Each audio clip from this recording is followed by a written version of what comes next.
Hey guys, today I want to talk about loneliness and how to deal with it.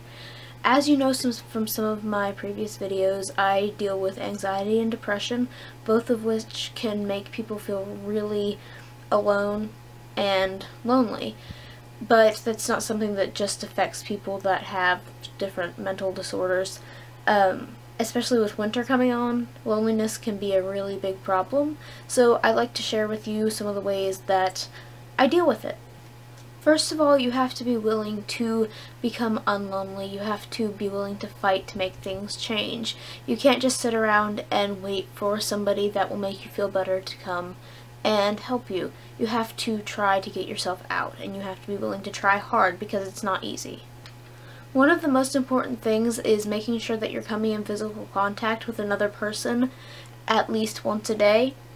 When you touch somebody else, a hormone in your brain called oxytocin is released. This is a hormone that it's called the bonding hormone because it'll make you feel bonded with other people. And even just a little touch on the hand, anything like that, can literally change your entire day and how you feel for the rest of the day. It's okay to ask for a hug if you're feeling down. Sometimes that's the best thing you can do. Just hug it out, because sometimes there's nothing else that you can do. If you don't come in contact with people very often, find somebody who is in your family, a close friend, and say, "Hey, can you give me a hug every morning?" And if you don't want to be creepy about it, just explain to them that you're experimenting with this hormonal release and they should hug you for science. It's really easy to isolate yourself when you're feeling down or alone, but it's really important to reach out. If you have a friend that you know that you can hang out with anytime, give them a call, hang out with them, get out of the house. Do something other than being alone or just staying at home all the time. A good way to make friends and to feel less alone is to join a club. Look into area clubs. If you just Google it, it's really easy to find. Go to the library. They have a lot of clubs. I have joined a theater. I'm going to be in a play, and so I have rehearsal, and so I'm around people almost every night, and they're people that like me and I like them, and that has helped me a lot. Even just for the couple of hours that I'm there, I get some relief. If you can't find any clubs to be in, then start one. I started a book club.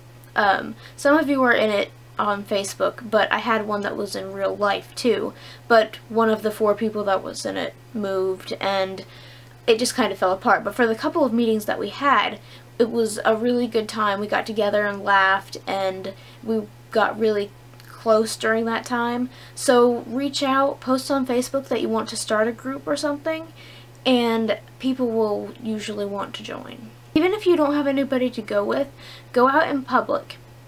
You're going to focus on other people for this.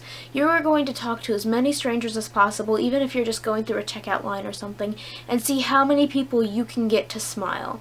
There's nothing more satisfying to me than making somebody smile. It's okay to feel sorry for yourself for a little while, but don't wallow in it.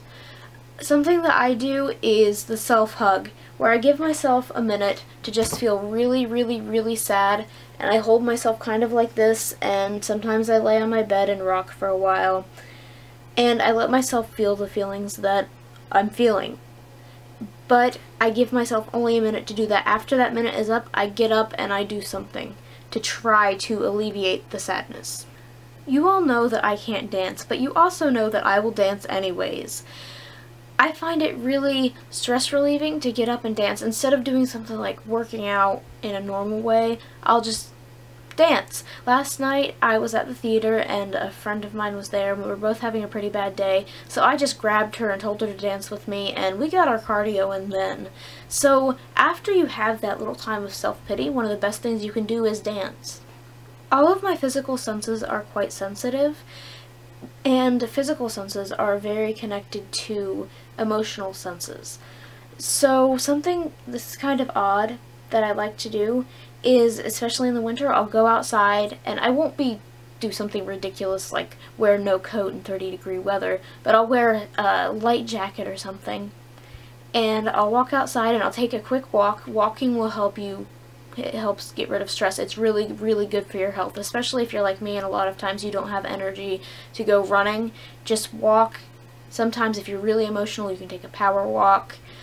But after that, if you get a little bit cold and physically uncomfortable, I like to come back inside, have it planned out that I'll have a hot drink ready, a blanket, and a movie, and then I can soothe all of my physical senses after that.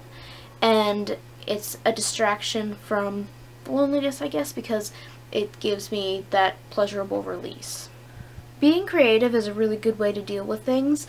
I have made a lot of art while I'm lonely. This is one thing that I've made. It's a headband that I was having a really bad day and needed something to do. So I got supplies on a clearance jewelry rack and I made this headband. Some other stuff I've done is I like to make cards like this one. I find humor a really good way to deal with things. So I like to make cartoons that are relatable and kind of sad, but also funny at the same time. I know some of you have seen this one. I don't know if you can read it, but there you go.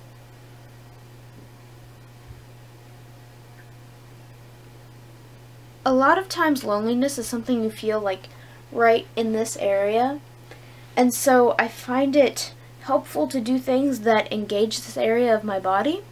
That sounds really weird, but doing things like singing really, really loudly, where I have to use this area and make it feel really powerful, that is one of the best things that I found, is singing loudly or doing sit-ups. It's very rewarding. I'm not sure why, but it is. There is a reason why comfort food is called comfort food. It is comforting. So what you do is you take a piece of paper and write up a plan for a very special meal. Go to the store, buy your ingredients, come home and cook it. Do not taste anything while you're making it. This will provide delayed gratification, and some delayed gratification you have to wait for a really long time for, but this is almost instant delayed gratification. You might even want to invite some people over to eat this dinner with you, but if you're doing it alone, that's okay too. Just make it fancy and fun. A movie and some snacks can be fun. The one thing I want to warn you about is emotional eating. That's a big problem for a lot of Americans. Don't use food to take away your emotions. We've trained ourselves every time you get hurt or sad to eat things, and that's a big problem in America. But it is okay to eat a scoop of ice cream or some candy every once in a while. It will release chemicals in your brain to make you at least a little bit happier. Overeating will not make you feel satisfied. You will just feel fat and you'll just end up hating yourself, and then you'll probably feel like nobody would ever love you, and it'll just make you lonelier. But people will love you even if you're fat. I know this because you guys still love me. Playing with a pet is a really good way to get your focus off of yourself and to just have fun and let go. Even if you don't have a pet, you can go somewhere like a pet store and tell them you want to look at a puppy. Do something like that, because animals help lower blood pressure. They will help you feel better.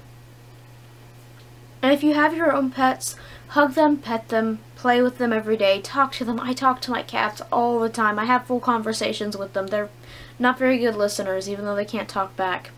The only thing I want to warn you about is do not hug your pet if your pet is a goldfish. Please do not hug your goldfish.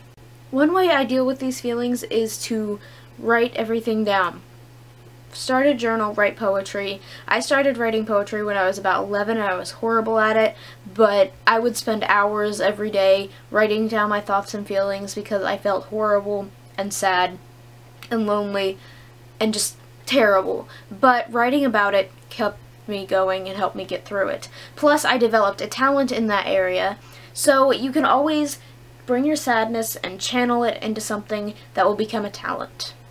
Recently, I was more lonely than usual because someone who I wanted to matter to was just really distant, and I let it get to me. I let that define how I felt about myself, and I should never let that happen. Which brings me to my next point. Think about all of the people that are around you. Think about how not alone you are. After this person was kind of ignoring me, so other people started talking to me. I got a shirt from Amy. Somebody told me that I was one of the most interesting people that they knew. Joanna brought me a frappe because I was sad.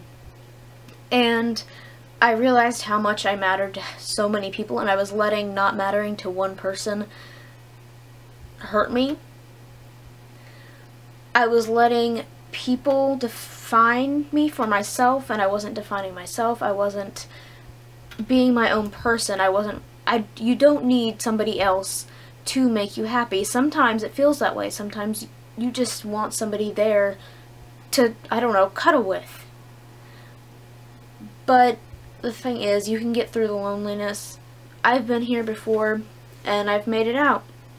So, let me know what you think. I know this video was pretty long, but thank you so much for watching. If you have any ideas for videos you would like me to make, please let me know. I mean, this channel is for you guys. I love making videos, and I can do one about pretty much anything. So just comment and let me know. Just a fact about getting over my loneliness. Tonight I have decided to go to a concert by myself because nobody else would go with me. And that's how I am going to try to overcome my loneliness tonight, because I know if I sit home, I'm going to feel awful, and I will probably be on Tumblr, and I need to stay away from Tumblr. That is another idea. Stay away from Tumblr when you are sad.